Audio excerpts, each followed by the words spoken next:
Can we have the discussion after the next talk? I have got one more small talk. The reason why I included this particular talk is, what do you do when you see a patient with an impending macular hole? Now, this is a very difficult situation. Patient comes to you with an impending macular hole. So this is a patient, actually, one of my patients, who came to me about 2 to 3 months back. She had metamorphopsia in both the eyes recently, just about a week. And vision is, when you ask her to read the Snellen's chart, it's nearly 6/9, 6/6 part. But then she says, doctor, that's true. But then I find reading quite difficult. And this is the situation. So she has got minimal vitreomacular traction. She's not just VMA, minimal. So 2 months, I told her to just hold on for a month. And 1 month later, she came and told me she's slightly better. And when you do the OCT now, you can see here that traction has slightly reduced, although still the posterior hyaloid has not separated from the retina. This is the other eye of the same patient.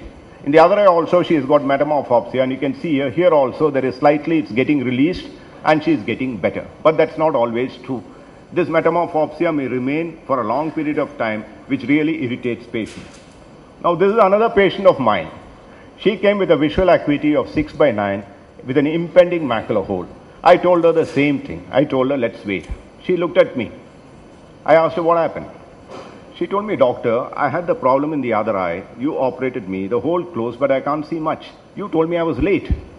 Now I come early, you're saying we'll wait. I didn't understand. I don't understand really what to do, because you told me this eye didn't improve because you came late. Now I have come very early and you say we will wait. So I operated this patient because I had no answer. I had no answer to her. I operated her and it closed. It closed after surgery and she got back near normal vision. So this is a difficult situation. Probably this is an interesting discussion for the panelists here, because many of them are more experienced than me. So we have three options when you have a patient like that. One is observe, wait and watch.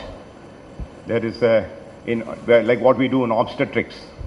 And then second is pharmacological vitreolysis, which we still do not have any access. But then that has got a lot of issues if you read about ocriplasmin. And third is surgery.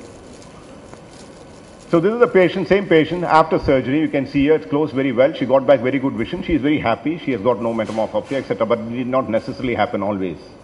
This is another doctor who came to me again with an impending macular hole, but the visual acuity is only 6/18. So there are situations in impending macular holes where patients may have significant decrease in vision, where boldly you can advise surgery. So it's not always true that they may have very good vision. So this patient was advised surgery.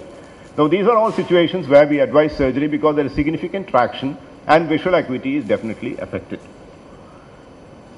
So ocriplasmin is an option in such a situation, and unfortunately when I prepared this particular course, I wrote to all my co-instructors whether any of them have got any experience in ocriplasmin. Unfortunately they all said no. So as you are all aware, it's a recombinant proteolytic enzyme. We inject 125 microgram of ocriplasmin into the vitreous cavity, and the use of ocriplasmin based on 2 randomized trials. 652 patients were enrolled. They consist of 2 groups of patients, one with vitreomacular adhesion, VMA, and patients with macular holes. And all these patients, the primary endpoint was 28 days. Patients were followed up for a period of 6 months. And you have a subgroup analysis which was published very recently in Ophthalmology about the results of this particular study.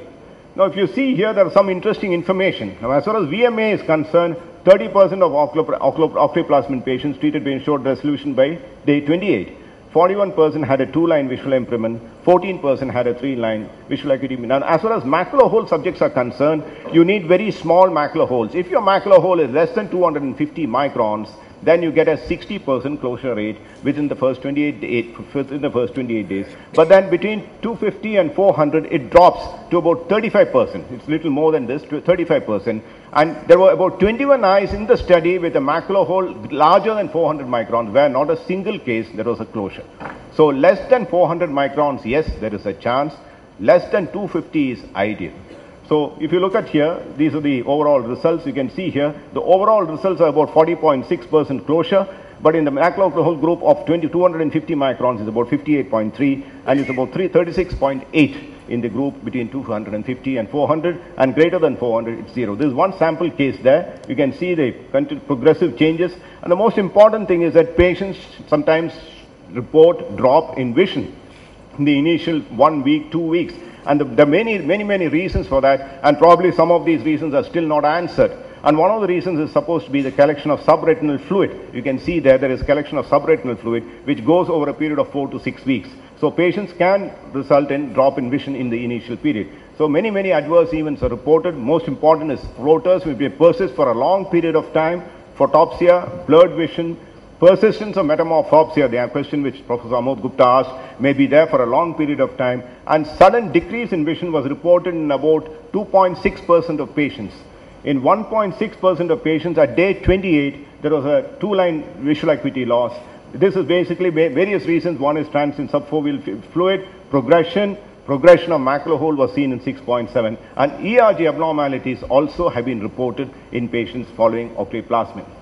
So this is a very recent report by one of the users of octreotropin where he has shown splitting of the ellipsoid layer. You can see here in this particular, I don't have a pointer here, splitting of the ellipsoid layer after use of octreotropin. You can see here that's been there for quite some time. Actually, he's got a further follow-up up to about 6 months where still it's not completely recovered.